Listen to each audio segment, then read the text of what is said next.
Berita terkini 13 November 2015, serangan bom di Stade de France, Perancis.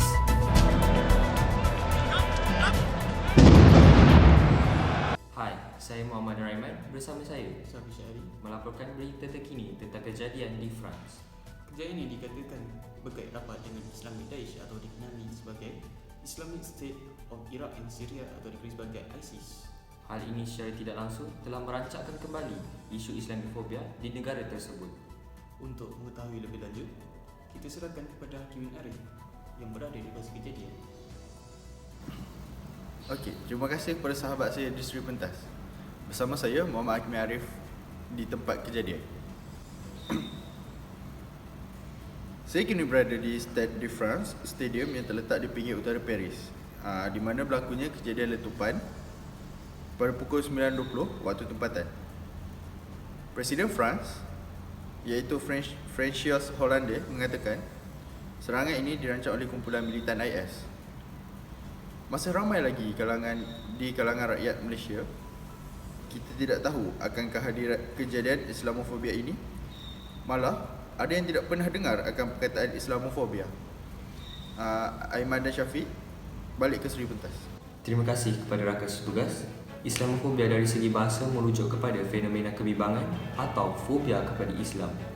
Dari segi istilahnya pula, ia boleh dikatakan sebagai anti-Muslim hate crime, anti-Islamic phenomenon, xenophobia, religiously based hate crime juga sering digunakan. Secara umumnya, Islamofobia ini merujuk kepada rasa fobia atau kebimbangan terhadap Islam sama ada penganutnya, ajarannya, budayanya dan apa sahaja yang berkaitan dengan Islam. Apa itu Islamofobia? Kejadian ini tidaklah pelik kerana Islamofobia merupakan istilah yang sudah terjadi sejak zaman Rasulullah SAW ketika beliau berdakwah dan banyak para kaum kafir Quraisy menentang ajaran Islam. Kita akan kembali ke rakan setugas yang berada di tempat lokasi untuk mengetahui punca Islamofobia di sana. Baiklah, seperti yang kita maklum, kejadian 9/11 adalah pencetus kepada berlakunya Islamofobia yang dikatakan dilakukan oleh pengganas Islam. Tidak dapat dinafikan, peristiwa 9/11, serangan ke atas pusat perdagangan dunia di New York, telah menjadi pencetus kepada fenomena Islamofobia. Jadi, bagaimana punca berlakunya Islamofobia di France pula, Hakimin? Sejak 10 tahun kebelakangan ini, banyak keganasan berlaku di France dan menyebabkan tercetusnya ideologi Islamofobia di France. Kesannya telah mengeruhkan lagi keadaan imej Islam di France.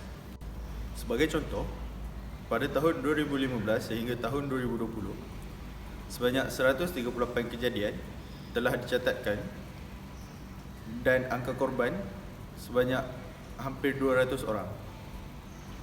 Berdasarkan statistik ini, tidak heranlah kenapa rakyat France berasa takut dan bimbang, dan kebimbangan mereka mempunyai asas yang kukuh.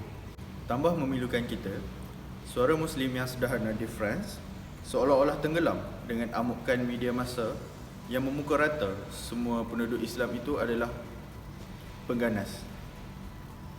Balik ke Sri Pentas.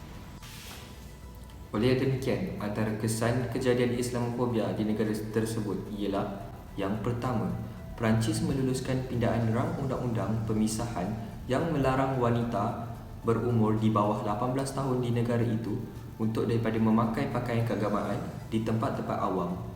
Yang kedua, ibu bapa juga dilarang daripada menyertai lawatan-lawatan dan aktiviti anjuran pihak sekolah bersama anak-anak jika mereka didapati memakai pakaian keagamaan. Yang terakhir, iaitu pakaian renang yang menutup keseluruhan tubuh wanita juga akan diharamkan di negara tersebut. Dengan itu, cara untuk menangani Islamofobia ialah dengan memberikan perhatian kepada fungsi media dalam membentuk persepsi dan pemikiran masyarakat.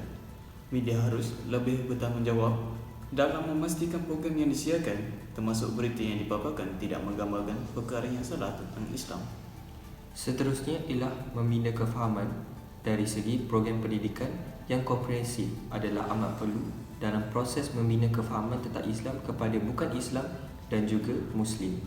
Dalam aspek ini, kesedaran mengenai Islamofobia perlu diserapkan dalam silibus di sekolah. Islam juga perlu disebarkan dengan ajaran di sekolah dengan kaedah yang lebih segar, dan seterusnya menonjolkan ajaran Islam itu sendiri yang adil dan sesuai di semua zaman. Islamofobia bukanlah fenomena baru di alam ini. Islamofobia telah lama berlaku sejak zaman awal perkembangan Islam, di mana pada waktu itu Islam dipandang sebagai sesuatu ajaran yang asing bagi penduduk Mekah. Berdasarkan usaha-usaha ke arah mengenai isu ini, inisiatif bersepadu melalui kerjasama di setiap peringkat menerusi jaringan kerjasama yang mantap akan dapat memastikan usaha mengatasi Islamofobia ini tercapai. Segala gerakan usaha, inisiatif dan program ini merupakan salah satu cabang jihad demi meninggalkan Islam di muka bumi ini. Bagi memastikan setiap usaha dakwah ini mencapai matlamatnya, istiqamah, iktizam dan i'tikad merupakan konsep yang sewajarnya dijadikan teras utama. Itu sahaja daripada saya, Muhammad Rahman, dan bersama saya Safi Syari dalam berita terkini.